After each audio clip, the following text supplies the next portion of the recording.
oportunidad vamos a realizar una lámina para poder aplicar lo que serían sombras en escala de grises y sombras a color.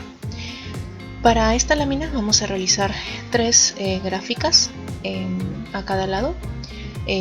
Para empezar, 2 círculos que van a medir 4 centímetros de radio, uno al costado del otro, equilibradamente a una distancia equidistante. Debajo de este círculo colocaremos unos rectángulos que medirán 3 centímetros de alto por 9 de largo, a los cuales vamos a marcar cada centímetro, ya que estos nos van a servir para poder colocar una escala de valores, tanto en el caso de los grises como en el caso de los colores. Y por último, en la parte inferior colocaremos un cubo de 4 por 4 en cada uno de sus lados. Para realizar el cubo, lo que estamos haciendo es primeramente dibujar una línea vertical y otra horizontal, y luego de hacer eso medimos 4 centímetros para de esta forma crear los límites y poder hacer las líneas paralelas y cerrar el primer cuadrado. Para realizar el segundo cuadrado, lo que vamos a hacer es buscar la parte del centro de este cuadrado creado, sobre el cual vamos a marcar el punto que será el punto inicial para otro cuadrado similar de 4 por 4. Me disculpo por el tema de que esto está con lápiz y la iluminación no ha sido demasiado buena, pero espero que se pueda replicar con la explicación. Una vez que procedo a dibujar mi segundo cuadrante, una L, desde el punto centro de ese cuadrado, voy a medir 4 centímetros de ese punto para poder de esta forma tener un segundo cuadrado idéntico al primero y que se encuentre a una distancia también de 4 centímetros en diagonal. Luego voy a cerrar las esquinas, de esta forma me aseguro de que mi cubo esté bien formado.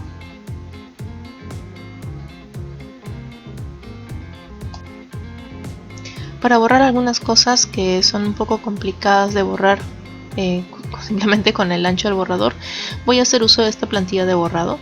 De esta forma voy a poder ser más detallista en esquinas y espacios para poder borrar justamente solo lo que necesito quitar.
Nuestra lámina diagramada, vamos a proceder primero a enfocar el tema de la luz y la sombra en los círculos. Para este ejercicio lo que vamos a intentar es plasmar una luz que venga desde una esquina, ¿okay?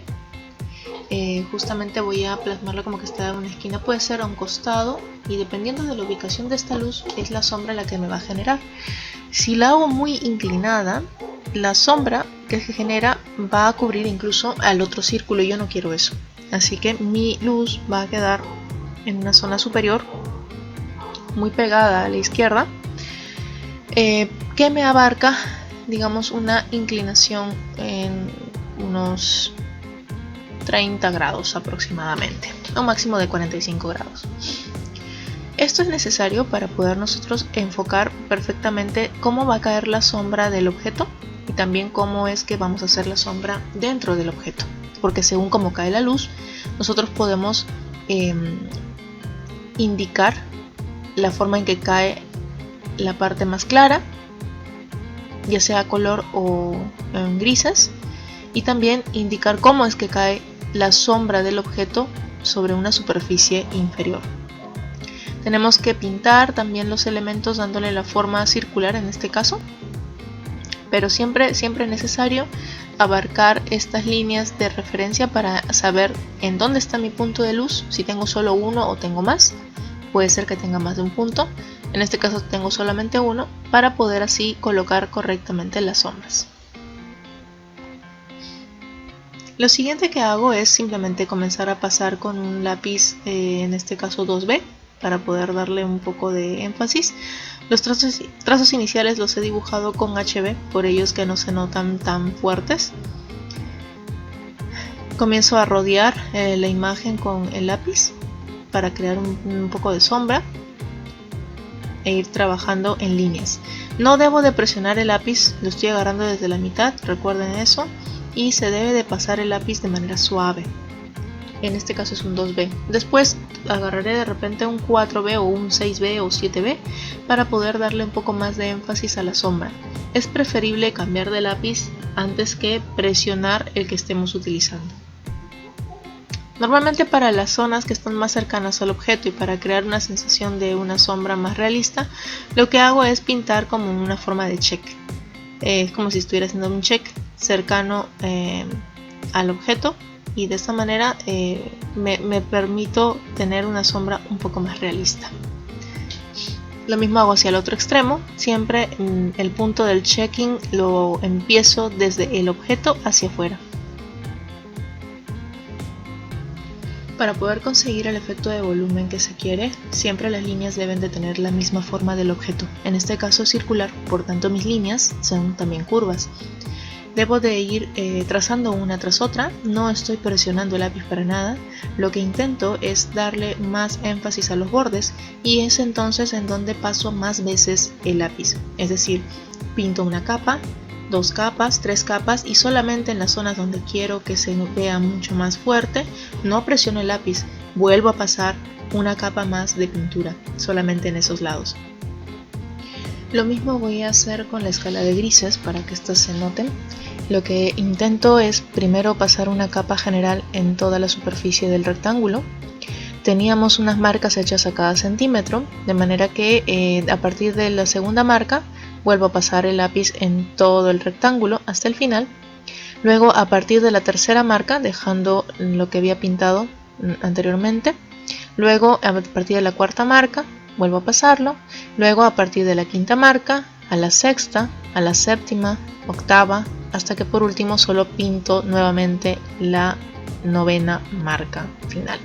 De esta forma se genera la escala de grises sin necesidad de presionar el lápiz ni generar demasiada oscuridad. Lo siguiente que voy a hacer es pintar el cubo. En esta oportunidad el cubito también tengo primero que generarle la iluminación. Esta luz ya no va a ser una luz igual que venga desde un costado, sino va a ser como que viene desde arriba.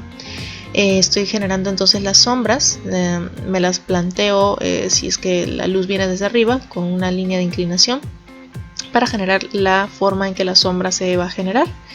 Esta línea de inclinación a mí me ayuda para poder plasmar cómo voy a plasmar la sombra y también qué lado es el que va a estar más oscuro con referencia al otro. En este caso la parte de arriba será la que más iluminación tendrá y por tanto más clara tiene que verse. La cara delantera se verá un tanto oscura porque la luz no le está cayendo directamente. Se generará una sombra un poco fuerte en la parte de abajo, pero en donde menos luz habrá será en la cara del costado, ya que la iluminación en esta parte le va a caer con menos intensidad.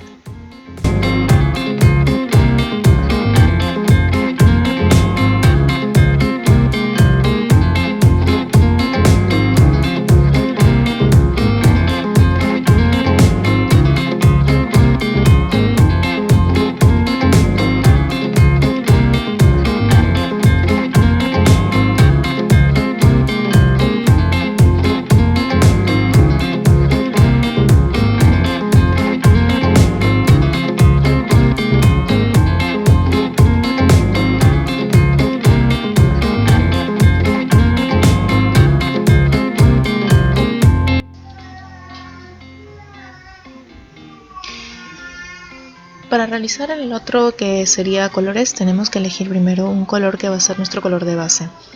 El truco está en que utilizaremos este color base, el color que queremos que quede al final, como nuestro color inicial para pintar toda la pieza.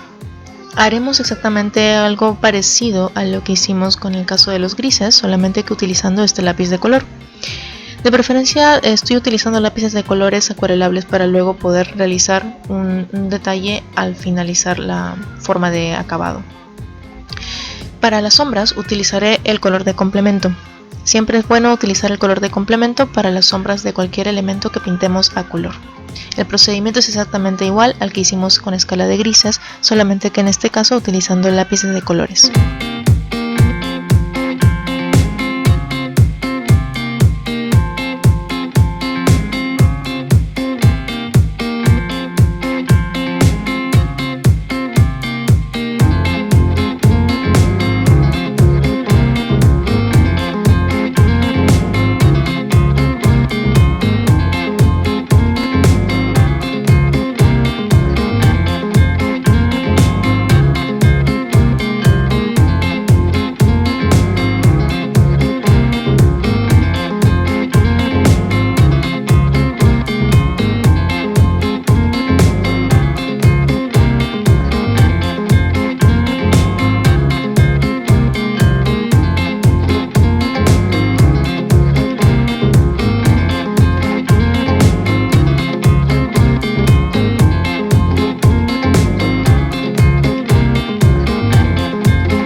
Recuerden que una constante es que nunca se debe de presionar el lápiz cuando queremos que algo se vea más oscuro, sino que el truco está en pasar varias veces sobre la superficie con el lápiz de color también. Entonces podemos hacer de repente 2, 3, 4 capas de color en una misma zona, pasada una y otra vez. De esa manera también aseguramos de que se pueda combinar con el color, si es que queremos, en este caso por ejemplo, crear espacios que tengan un poco más de sombra.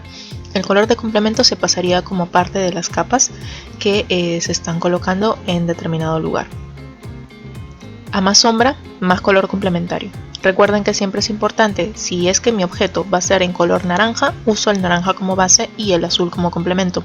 Si es que mi objeto es en color azul, uso el azul como base y el naranja como complemento.